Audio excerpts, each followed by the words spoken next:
Astagfirullahaladzim. Astagfirullahaladzim. Allahumma shalli ala sayyidina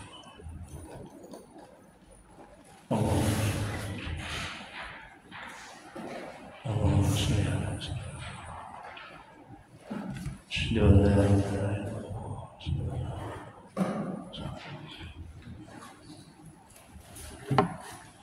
Bismillahirrahmanirrahim. Assalamualaikum warahmatullahi wabarakatuh.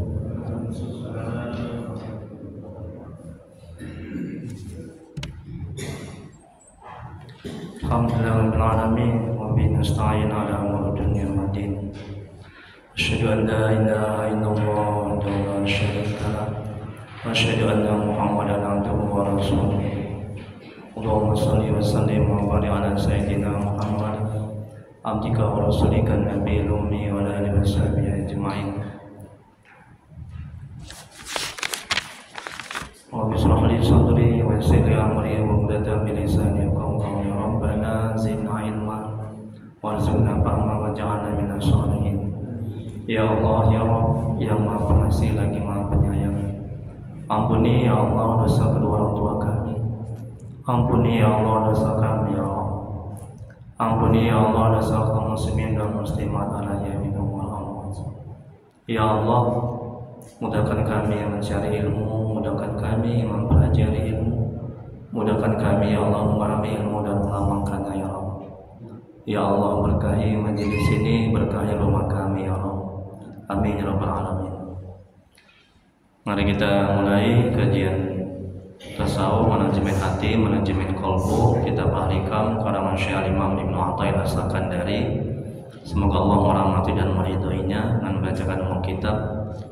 Adapun pahalanya kita hadiahkan kepada Nabi Muhammad SAW untuk kepada dan sahabat-sahabatnya, kemudian kepada tabi'in, tabi'in, untuk guru-guru kita, kedua orang tua kita, untuk Syekh Imam Ibnu Athaillah As-Sakandari, dan untuk kaum muslimin dan muslimat pada umumnya. Al-Fatihah. A'udzu billahi minasy syaithanir rajim. Bismillahirrahmanirrahim. Alhamdulillahi rabbil alamin. Ar-Rahmanir-Rahim. Maliki yaumiddin. Iyyaka na'budu wa iyyaka nasta'in. Ihdinas siratal mustaqim. Siratal ladzina an'amta 'alaihim ghairil maghdubi 'alaihim waladdallin. Amin. Ilaihi anta maqsudi wa ridhaka matlubi. Ya Allah, Engkau yang kami tuju, ridhomu yang kami cari. Amin ya rabbal alamin. Bapak Ibu jemaah pengajian mati oleh Allah Subhanahu wa taala.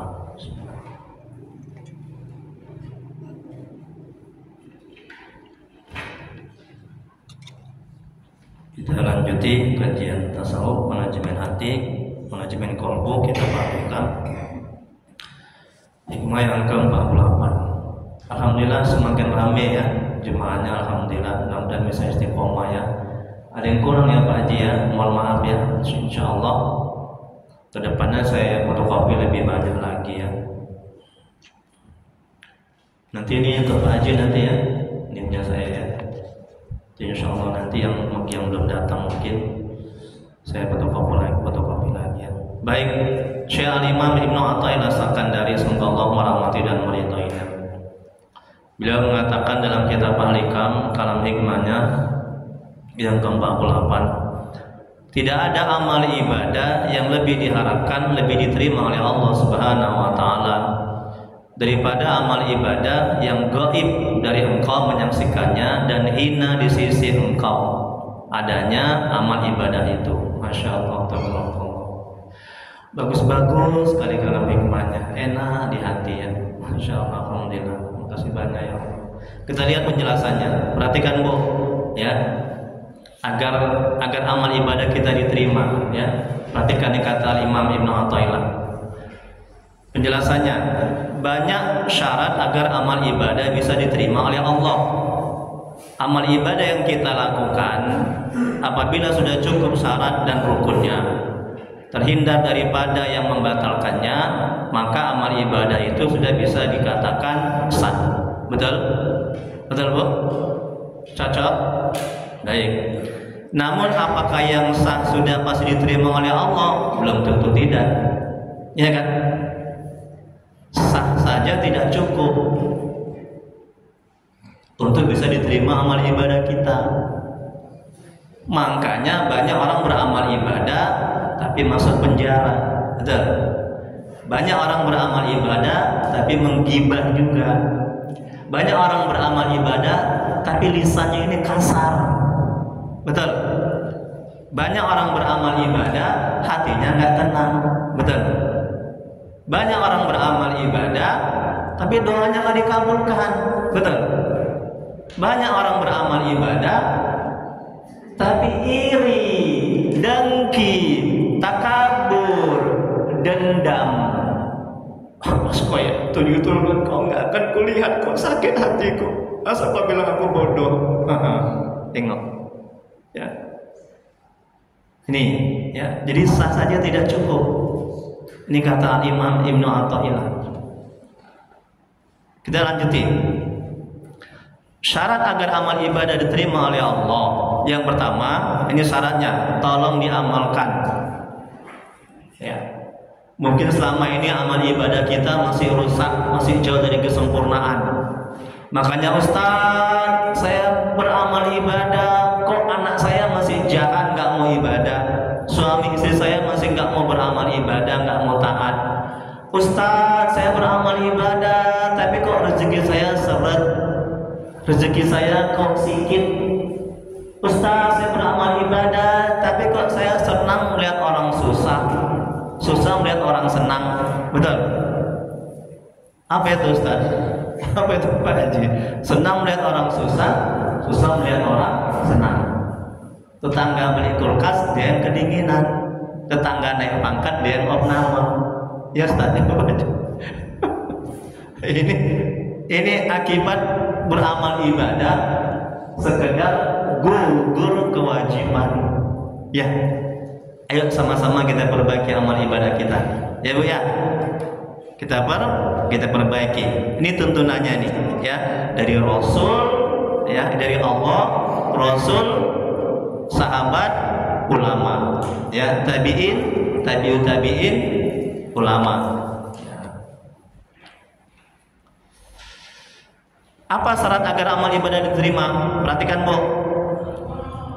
Yang pertama, kita memandang dan menyaksikan amal ibadah yang kita kerjakan merupakan taufik. Nah, ini manajemen hatinya. Perhatikan. Ketika beramal ibadah, selesai beramal ibadah, sadarkan dalam hati, akal pikiran kita bahwa kita beramal ibadah ini karena taufik Allah. Apa taufik? Taufik itu adalah bimbingan Allah yang mengantarkan seorang hamba langsung pada hakikat kebaikan. Jadi kalau kita nggak diberi taufik, kita nggak dibimbing, kita nggak dituntun, kita nggak diarahkan, kita nggak ditolong, kita nggak bisa beramal ibadah. Nah, loh, kalau udah begitu, apa yang mesti kita sombongkan, kita angkuhkan? Apa yang mesti kita banggakan? Pantaskah kita beramal ibadah untuk surga? Pantaskah kita beramal ibadah supaya dapat rezeki? Amal ibadah kita yang banyak rusaknya, yang jauh dari kesempurnaan, yang banyak cacatnya, itu yang mau kita andalkan. Ya, jangan nanti bisa ujub, bisa sombong. Oh, aku yang hebat amal ibadah di kampung ini. Aku yang paling bagus tahajudnya, bacaannya. Kemudian apalagi kata al-Imam, ya. Jadi kita beramal ibadah, kita menyaksikan pertolongan, anugerah, rahmat Allah, bukan dari diri sendiri. Jadi kita bisa beramal ibadah yang pertama karena taufik, kita dibimbing, dituntun oleh Allah. Kemudian karena Allah tolong kita, karena karunia Allah, karena rahmat Allah, kita bisa beramal ibadah. Tolong dicamkan, tolong didudukkan dalam hati, ya,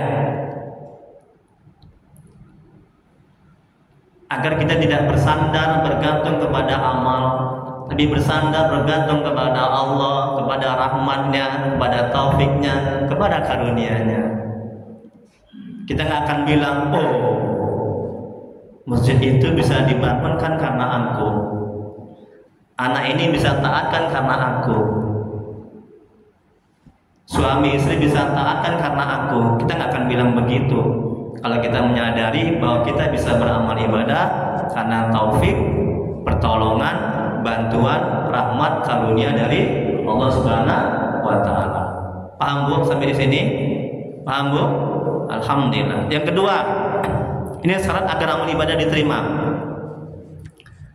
Ibadah yang kita lakukan tidak bisa kita jadikan sesuatu yang menghasilkan, baik itu derajat, keluasan rezeki. Tengok, kita dapat duit, dapat gaji, hati tenang, bukan karena amal ibadah. Paham Bu? Bukan karena tahajud kita, anak kita lulus sekolah. Ya, bukan karena sedekah kita semakin banyak harta kita berlimpah, bukan sama sekali. Ini tolong pahami agar tidak timbul ujub dan sombong, ya, dan merasa amal ibadah kita sudah baik, sudah bagus, ya. Dan kita tidak jumawa, siapa dulu kau telah masuk neraka kau nih. Kenapa gak pernah sholat kau nih? Jangan. Makanya belajar al-hikam, manajemen hati, tasawuf, manajemen hati, belajar. Demi Allah gak akan selamat dunia akhirat kalau orang yang gak belajar manajemen hati tentang hati. Betul Ustaz? Betul Pak Haji? Betul Bu? Karena hati ini sumber dari keselamatan dunia dan akhirat. Ya. Kita lanjuti. Nih, kata al-Imam yang kedua. Karena amal ibadah diterima. Ibadah yang kita lakukan tidak kita jadikan suatu yang menghasilkan, baik itu derajat, keluasan rezeki, surga dan lainnya. Jangan kita mengandalkan amal ibadah kita, karena amal ibadah kita banyak rusaknya, banyak cacatnya. Bacaan masih diselema, ya, tajwidnya, makharijul hurufnya nggak sah sholat kalau tajwidnya nggak benar. Ya, itu baru bacaan. Belum lagi makannya, ada makanan yang haram, nggak diterima amal ibadah, ditolak doa. Belum lagi ada yang menyakiti orang, menzalimi orang. Ya, jauh dari kesempurnaan. Kemudian berikutnya, lebih firman dalam Al-Quran. Tengok Bu, tengok lihat apa kata Allah. Ini dia dalilnya. Ya, sekiranya tidaklah karena karunia Allah dan rahmat Allah kepada kamu sekalian, niscaya tidak seorang pun dari kamu bersih dari perbuatan-perbuatan keji dan mungkar itu selama-lamanya. Tetapi Allah membersihkan siapa yang dikehendakinya. Quran Surah An-Nur ayat 21. Karena rahmat Allah, karena karunia Allah, kita bisa beramal ibadah, kita bisa sampai ke masjid, kita bisa belajar, bukan karena kemampuan, kehebatan, kekuatan kita. Tolong sadarkan dalam hati, akal dan pikiran, ya, agar tidak merendahkan, menghina, agar tidak layak kita masuk surga. Kita nggak layak masuk surga nih kalau nggak kena rahmat Allah. Jangan diandalkan ibadah kita. Kita lanjuti. Syekh Ibnu Ibad, semoga Allah merahmati dan meridhoinya, menyarankan kita untuk melupakan amal yang telah kita lakukan. Tengok Bu, tengok lagi, ya, melupakan amal yang telah kita lakukan. Garis bawahi, ya, makanya betul-betul dicerna ini kalimatnya ini, ahli kam ini, fokus, ya. Dan menurutnya dengan cara melupakannya, amal itu akan naik ke langit. Udah? Ini syarat dari amal ibadah kita diterima. Setelah beramal ibadah jangan diingat-ingat. Setelah sedekah jangan diingat-ingat. Paham bu? Oh, aku udah sedekah tadi 5 juta untuk bangun masjid. Diterimalah. Dimanfaatkanlah sedekah itu.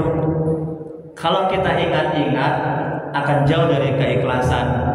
Kalau kita ingat-ingat akan butuh dipuji, disanjung, dibalas budi. Kalau kita ingat-ingat amal ibadah yang kita lakukan akan rusak hati kita.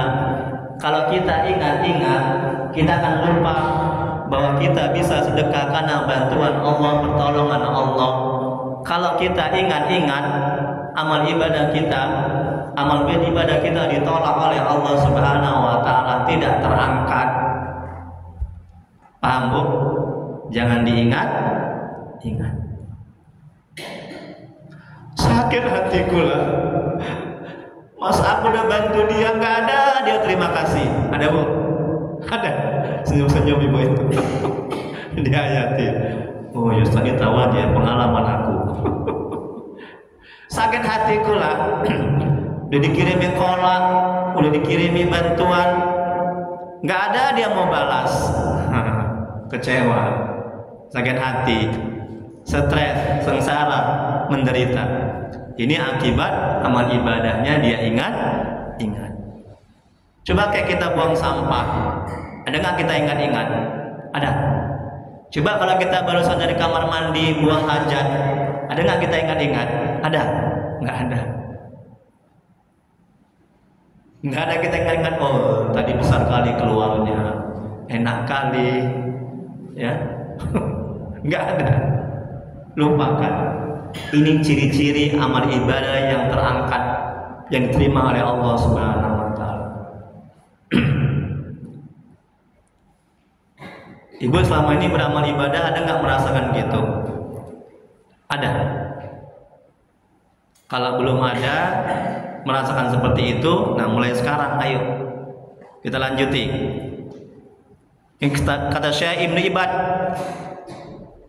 kalau amal ibadah itu masih tersangkut di bumi, yaitu amal ibadah yang selalu teringat dan terkenang atau selalu disebut-sebut, maka amal itu masih menggantung, belum bisa naik.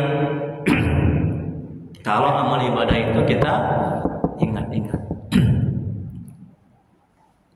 Yang kita ingat adalah bahwa kita bisa beramal ibadah karena karunia Allah, rahmat Allah, bantuan Allah. Kita lanjuti. Ali bin Husain, semoga Allah merahmati dan meridhoinya, mengatakan bahwa setiap apapun dari amal ibadahmu yang berkaitan dengan pandanganmu menjadi tanda penolakan atas amal tersebut. Pasalnya penerimaan amal itu adalah suatu yang diangkat dan lenyap darimu, sedangkan keterputusan amal ibadah dari pandanganmu menjadi tanda penerimaan atas amal ibadah tersebut. Putus dari pandangan kita, tidak kita ingat-ingat.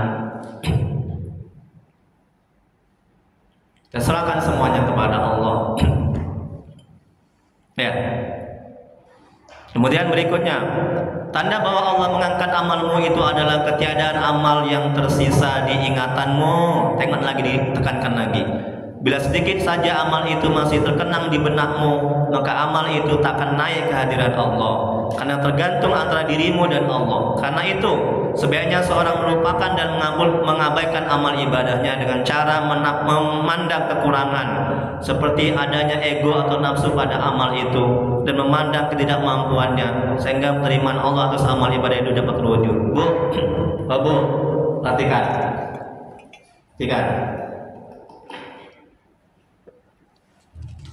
Perhatikan. Ya. Jadi kata imam, amal ibadah yang sudah kita lakukan jangan diingat-ingat. Udah? Tapi sebaiknya kata Imam Ibn Athaillah, harus kita ingat, sadarkan dalam hati. Udah? Ya, rasakan dalam hati akal pikiran kita bahwa amal ibadah kita itu masih banyak kurangnya, banyak cacatnya. Itu yang mesti kita lakukan setelah kita beramal ibadah. Ya, ayo dari mulai sekarang.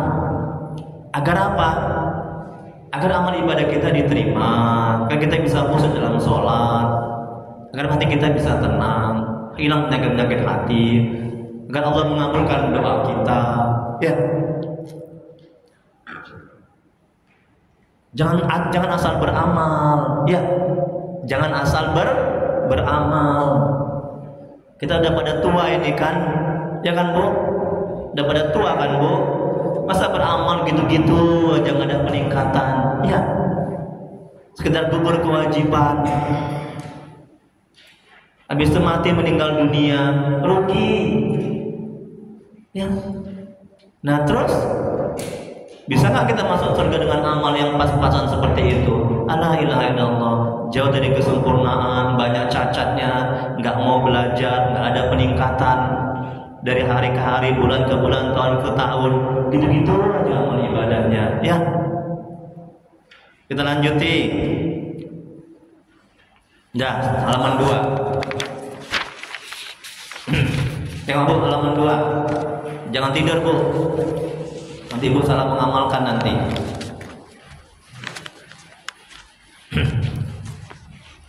Enggak, saya cuma bilang ibu ini nggak ada yang tidur, jangan lihat kiri kanan. Ibu ini canda ya Bu ya. Masya Allah. Perhatikan lagi Bu. Karena jemaah saya banyak kali yang curhat. Lama jadi ustadz banyak yang curhat. Iya Pak Haji. Iya ustadz. Iya. Banyak kali. Yang di media sosial, ya, yang di masjid-masjid. Ustadz, tiap hari saya tahajud, kok hati saya kok nggak tenang? Tiap hari saya ibadah, sedekah, kok hidup saya gini-gini aja, nggak ada peningkatan, miskin aja. Ya.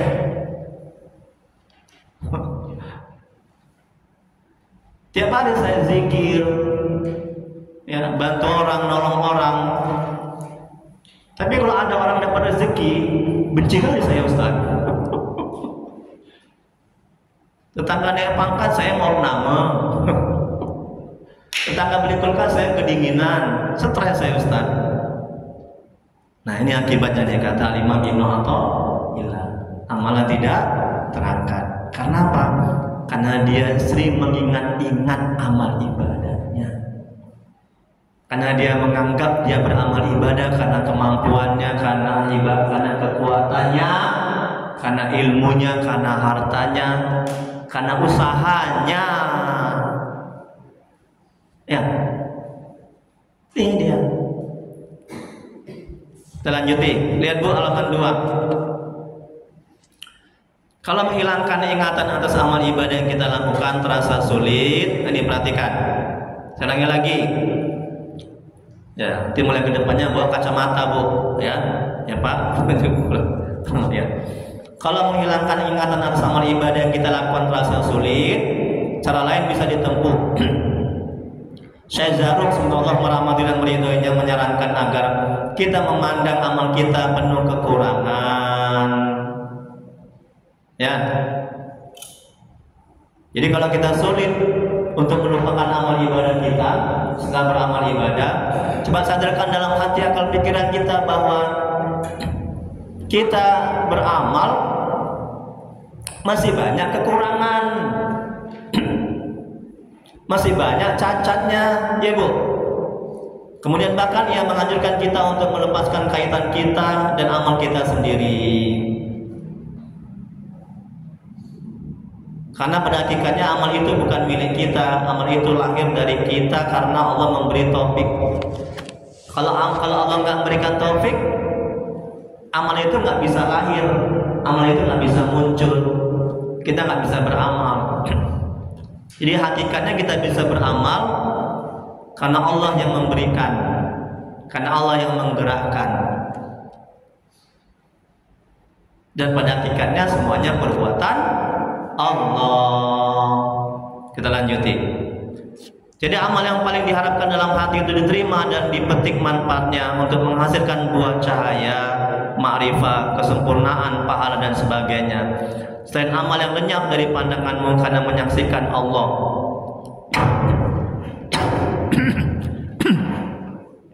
Sehingga kau tidak melihat hubungan dirimu dan amal itu. Bahkan kau sendiri tak mengetahui keberadaan substansinya amal itu. Jadi amal yang paling diharapkan selain amal yang keberadaannya sepele menurutmu, karena di dalamnya mengandung kekurangan serta cacat baik yang nyata maupun yang tersembunyi. Perhatikan. Jadi amal yang naik, ya, yang diterima oleh Allah, yang menghasilkan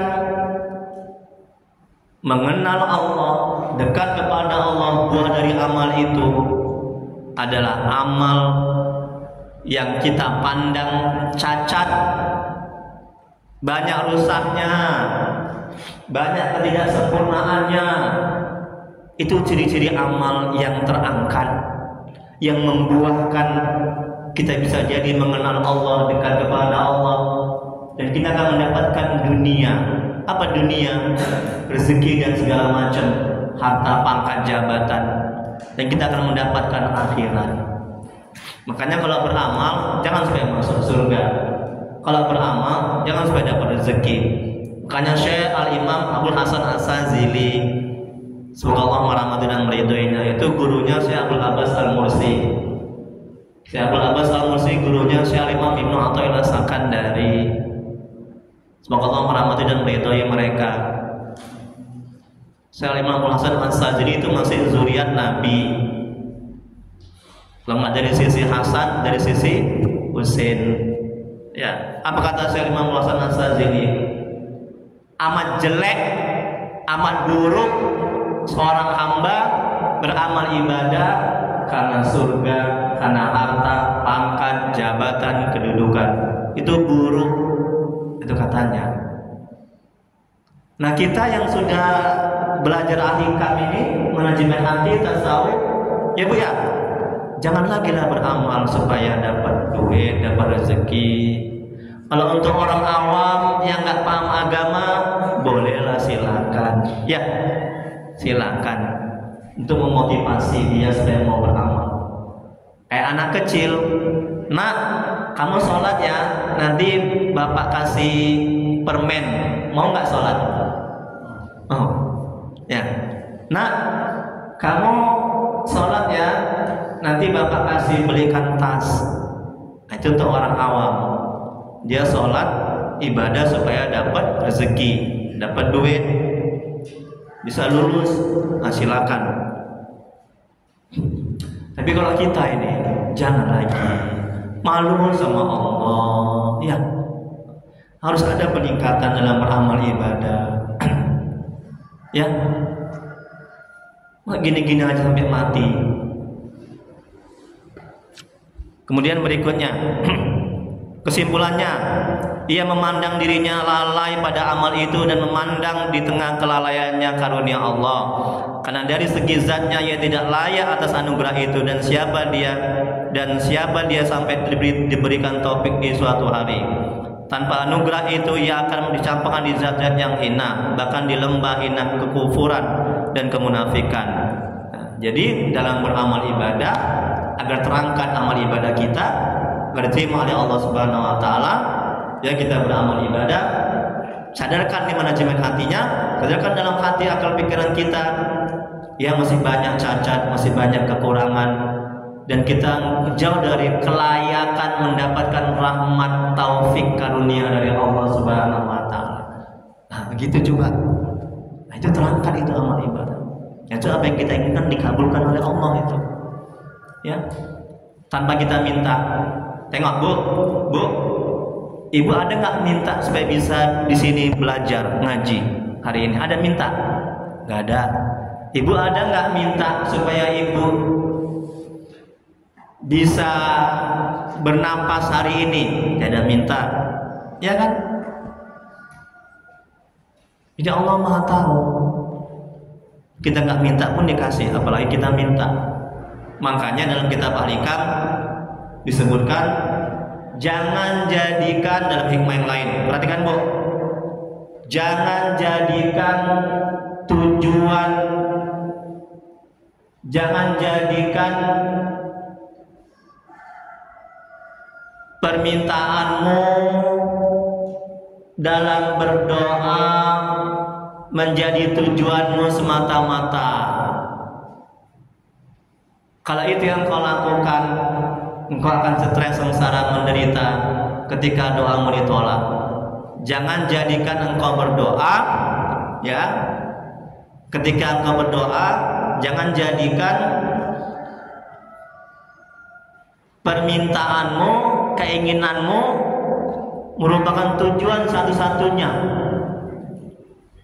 Mama, kita punya hutang. Kalau ketika kita berdoa, jangan tujuan kita berdoa supaya lulus hutang. Jangan. Ya, ini kata Imam. Bu, kalau kita nggak ada duit, kita berdoa. Jangan jadikan tujuan kita berdoa supaya ada duit, ada rezeki. Jangan. Ya. Stres, sengsara, menderita, bahkan berhenti beramal ibadah dan berusaha kepada Allah nantinya. Paham? Ya, jangan. Tapi jadikanlah, kata Imam dalam kitab Al-Hikam, dalam hikmah yang lain.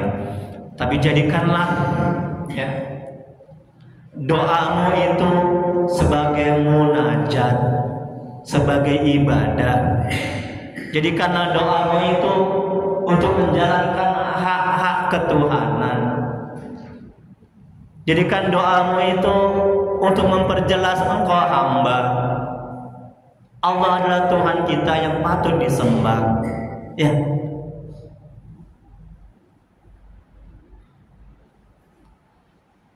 Jadi Ustaz nggak boleh minta rezeki, nggak boleh minta lunas hutang.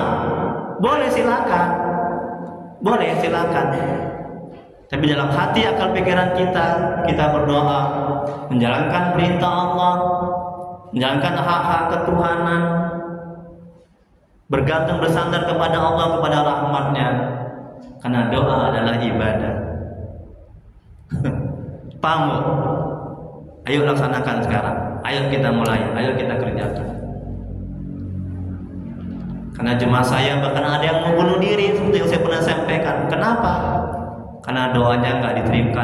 Karena dia lama ibadah, lama berdoa, nggak dikabulkan oleh Allah. Karena tujuan dia berdoa salah. Supaya apa? Supaya suaminya taat, supaya anaknya taat, supaya istrinya taat, supaya dapat rezeki. Kalau orang awam silakan lah. Ya. Kemudian berikutnya, yang mana sekarang Bu? Amal ibadah yang lebih bisa diterima. Itu? Baik. Amal ibadah yang lebih bisa diterima adalah tidak memandang daya dan kekuatan dalam beramal dan menganggap amal itu kecil dalam pandangan kita. Tengok Bu, tengok. Kalau kita memandang amal ibadah kita besar, sudah sempurna, di mata Allah amal ibadah kita kecil. Kecil. Ya. Kalau kita memandang amal ibadah kita kecil,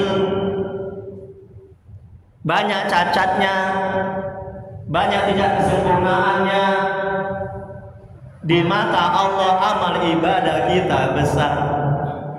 Paham Bu? Paham Ustaz? Paham Pak Haji? Kita lanjuti. Apa kata Imam? Enak kalau kita begini kan, ada kitab. Dan tidak bersandar, berharap dan bergantung pada amal untuk kepentingan duniawi dan ukhrawi. Tengok. Tadi yang pertama, agar amal kita terangkat, diangkat dan terima, jangan menganggap amal ibadah kita besar, sempurna. Kalau itu kita lakukan, Allah akan memandang amal ibadah kita kecil, nggak ada artinya. Tapi anggap pandang amal ibadah kita itu kecil, ya, hina, banyak cacatnya. Maka Allah akan memandang amal kita besar dan akan terangkat diterima oleh Allah Subhanahu wa taala. Kemudian berikutnya dan tidak bersandar berharap. Jangan bersandar kepada keinginan kita. Ya, tujuan kita berdoa yaitu untuk lunas hutang. Berdoa kita lunas hutang. Dalam benak kita, berdoa kita anak soleh, anak taat. Jangan bergantung bersandar kepada tujuan kita berdoa itu, ya, itu nafsu itu. Kemudian berikutnya, serta hatimu memandang bahwa amalmu masih jauh dari kesempurnaan untuk layak bisa diterima oleh Allah. Tengok nih kata Imam. Hati kita, akal pikiran kita, di manajemen hatinya memandang masih jauh dari kesempurnaan untuk layak bisa diterima oleh Allah Subhanahu wa taala. Tengok tuh Ustaz, tengok tuh Pak Haji, Bu. Bu. Sanggup ibu lagi untuk sombong, angkuh, takabur. Kalau udah begini, sanggup kita? Nggak sanggup lah, ya, nggak sanggup sama sekali. Ya, nggak akan memandang sebelah mata kita orang lain yang belum taat, betul?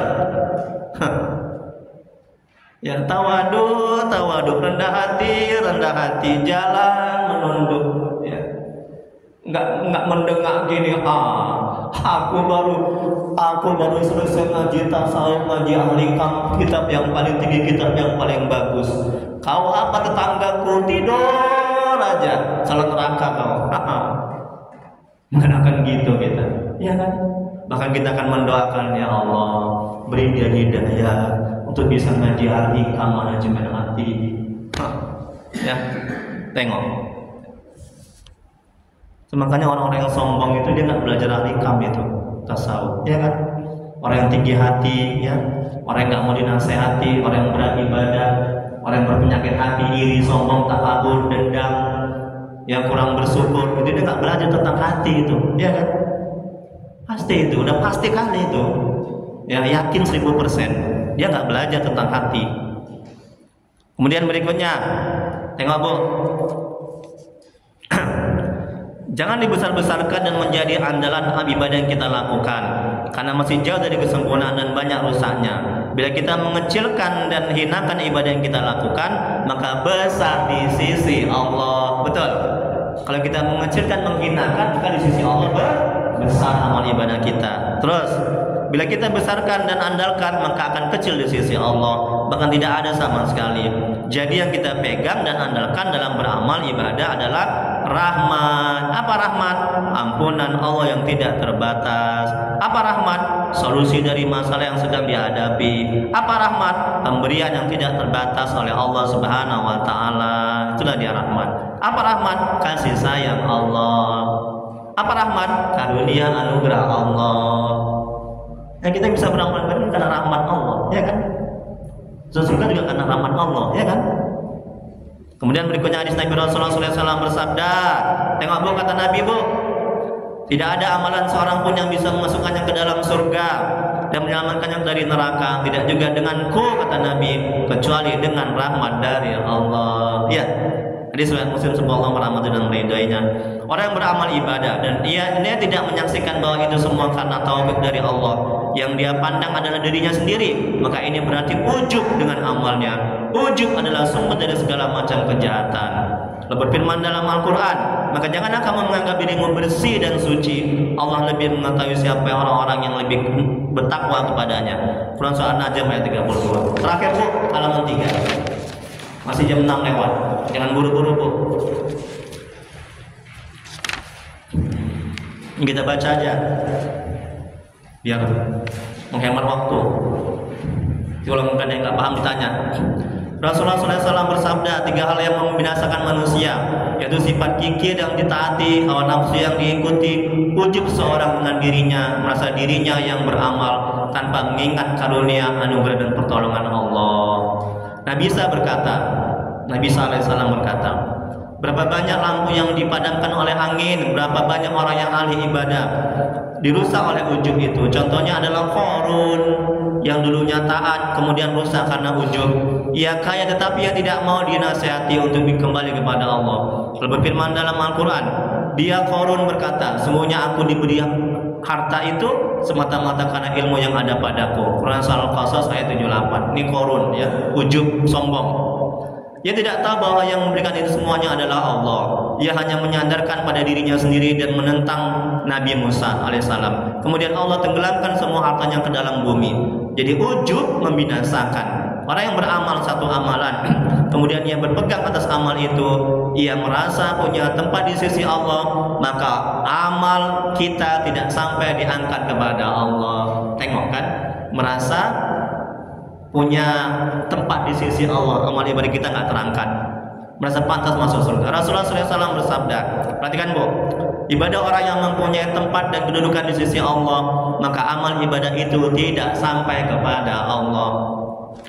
Dalam kitab Ulumuddin karangan Imam Ghazali semoga Allah merahmati dan meridhoinya, ada seorang ahli ibadah mempunyai hajat kepada Allah, lalu ia berdoa dan tidak dikabulkan oleh Allah. Ahli ibadah mengatakan, kalau aku minta kepada Allah dan doaku tidak dikabulkan, berarti aku orang yang tidak mempunyai kedudukan di sisi Allah.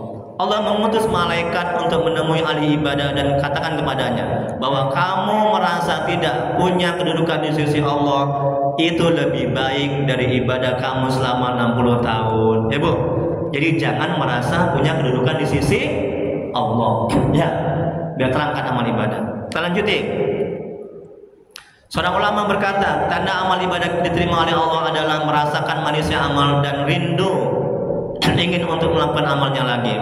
Dan ciri amal ibadah yang tidak diterima adalah malas dan mengerjakannya. Bu, perhatikan. Ini satu lagi, ya. Dari sekian banyak ciri-ciri amal ibadah kita diterima oleh Allah. Perhatikan ini, ya. Coba kita renungkan dalam diri kita. Ada nggak kita termasuk? Kalau nggak ada, banyak kita bertobat, mohon ampun kepada Allah. Ya. Tambah lagi ciri-ciri amal ibadah kita diterima adalah merasakan kelezatan, manis, nikmat, damai, tenang ketika sholat, ketika majelis taklim begini, ketika zikir, ketika baca Quran, ketika sedekah bantu orang, nikmat, enak di hati. Itu ciri-ciri tambahan lagi amal ibadah diterima oleh Allah. Kita udah merasakan belum Bu? Kalau belum, ayo sama-sama kita banyak tobat. Dan di hati kita masih banyak dosa, banyak maksiat. Ya, mohon ampun kepada Allah. Ya, kita lanjuti. Kemudian mana lagi? Seperti halnya ketika seorang memberikan hadiah kepada raja. Tengok lagi. Raja senang menerima hadiah itu, maka ia juga akan sangat senang. Kemudian ingin berulang kali untuk memberikan hadiah. Tetapi ketika hadiah tidak diterima, ia akan menjadi malas dan kurang bersemangat untuk memberikannya. Tengok, amal ibadah kita persembahkan kepada Allah. Ini untuk mendekati paham. Ya, kalau kita memberikan hadiah kepada orang gabos, dia senang menerimanya, kan kita semangat untuk memberikan. Betul. Begitu juga ciri-ciri amal ibadah diterima adalah kita senang dalam ibadah, senang dalam taat, ingin mau sholat lagi, zikir lagi, tahajud lagi. Itu ciri-ciri amal ibadah. Tapi kalau kita udah berat melakukannya, ya itu ciri-ciri amal ibadah akan diterima oleh Allah Subhanahu Wa Taala. Paham Bu? Kita lanjuti. Kemudian berikutnya, amal soleh yang menimbulkan ketakwaan dan memberikan kekuatan untuk senantiasa beramal soleh setelahnya. Tanda amal yang dicintai oleh Allah Subhanahu Wa Taala dan diterima oleh Allah Subhanahu Wa Taala. Kalau firman dalam Al-Quran, sungguhnya Allah hanya menerima dari orang-orang yang bertakwa saja. Quran Surah Al-Maidah ayat 27. Ini juga ciri-ciri amal ibadah yang diterima oleh Allah. Ya, buah dari amal ibadah itu adalah menimbulkan takwa dan keimanan dan kedekatan kepada Allah. Yang terakhir, hikmah ini mengajarkan kita agar tidak menjadi takabur dengan amal ibadah yang pernah kita lakukan. Hikmah ini juga mengingatkan untuk tidak puas dengan amal ibadah karena ketidaksempurnaan amal itu dalam pandangan kita. Hikmah ini menyadarkan kita bahwa hakikat amal itu anugerah Allah dan taufiknya kepada kita. Balik di awal dalam hikmahnya.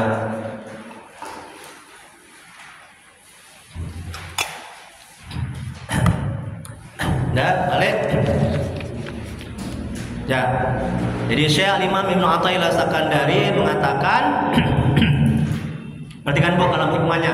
Pak, perhatikan. Tidak ada amal. Perhatikan. Ya. Jangan lihat bontornya, jangan lihat nasinya ya. nanti nggak berkah nanti ilmu ibu nanti. Ibu fokus sama nasi.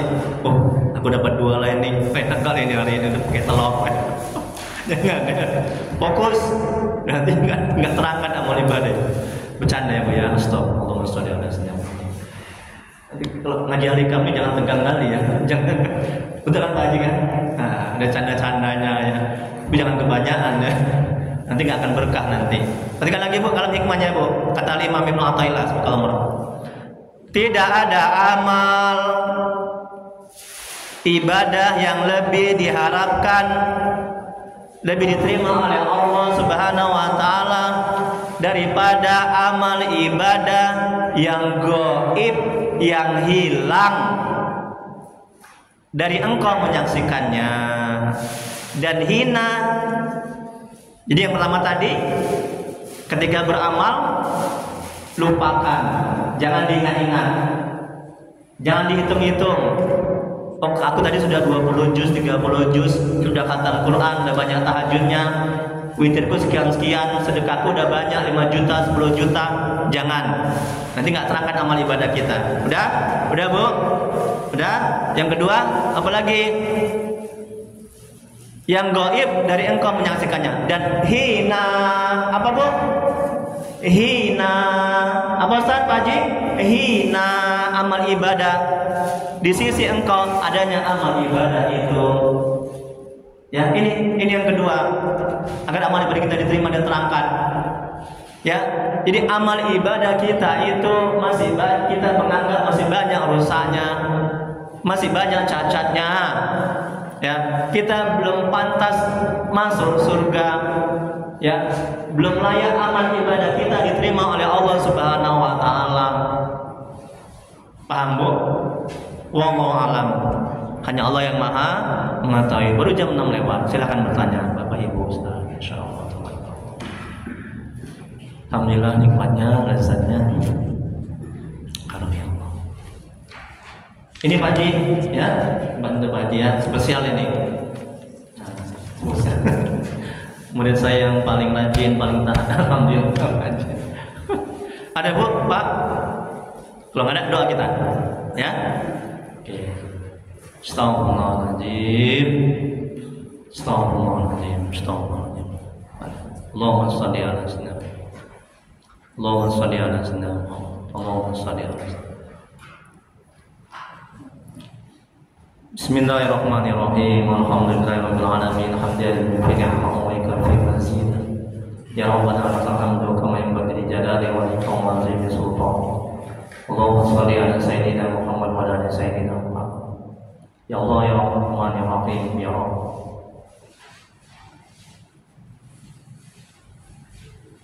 Ya Allah, dengan keberkahan kemuliaan Nabi Muhammad sallallahu alaihi wasallam kepada sahabat-sahabat dan yang tersebar keberkahan. Ampuni dosa orang tua kami ya Allah. Ampuni dosa orang tua kami telah mendahului kami. Jauhkan mereka dari siksa kubur. Jadikan keberadaan mereka taman-taman surga. Tempatkan mereka di surga sebagai surga ya Allah. Ya Allah, ampuni dosa dan maksiat kami ya Allah. Ampuni sebesar apapun masa lalu kami. Terima amal ibadah kami, terima taubat kami. Kasihanlah kami ya Allah. Ya Allah, mohon ya Allah. Jadikan rumah tangga kami rumah tangga sakinah mawaddah warahmah. Jadikan anak-anak kami yang saleh-saleh. Jauhkan kami dari musibah dan bala bencana. Ya Allah, tolonglah ya Allah dengan rahmat-Mu ya Allah. Tuntun hati kami agar bisa istiqomah dalam taat kepada-Mu, agar bisa selalu mengingat, agar bisa selalu berselawat kepada Rasul-Mu ya Allah. Ya Allah, ya Rahman, bila di antara kami, keluarga kami, jemaah ini ada yang sakit, mohonlah ya Allah angkat penyakitnya ya Allah. Beri kesembuhan kepadanya ya Allah. Beri kesabaran kepadanya ya Allah. Ganti musibah yang dialami dengan lebih baik ya Allah. Bila di antara kami, saudara kami, jemaah ini ada yang dapat kesulitan hidup, mohonlah ya Allah mudahkan kesulitannya ya Allah. Beri jalan keluarnya ya Allah. Ya Allah, murahkan rezeki kami dan berkati, dapat usaha kami dan berkati, banyakkan usaha dan berkati ya Allah. Allahumma inna nas'aluka salamatan fid din wa afiyatan fil jasad wa ziyadatan fil ilmi wa barakatan fil rizqi wa tawbatan qabla al-maut wa rahmatan inda al-maut wa maghfiratan ba'da al-maut. Allahumma amin alaina bi sabaqatina wa najata min an-nar wal khawfi hisab. Rabbana la tuzigh qulubana ba'da idh hadaytana wa hab lana min ladunka rahmatan innaka antal wahhab. Rabbana atina fid dunya hasanah wa fil akhirati hasanah wa qina adzabannar. Sallallahu alaihi wasallam Muhammad wa alihi wasallam subhanallahi wa bihamdihi amma yasifun. Wassalamu ala al-mursalin walhamdulillahi rabbil alamin. Allahumma shalli ala sayyidina Muhammad. Taqabbalallahu minna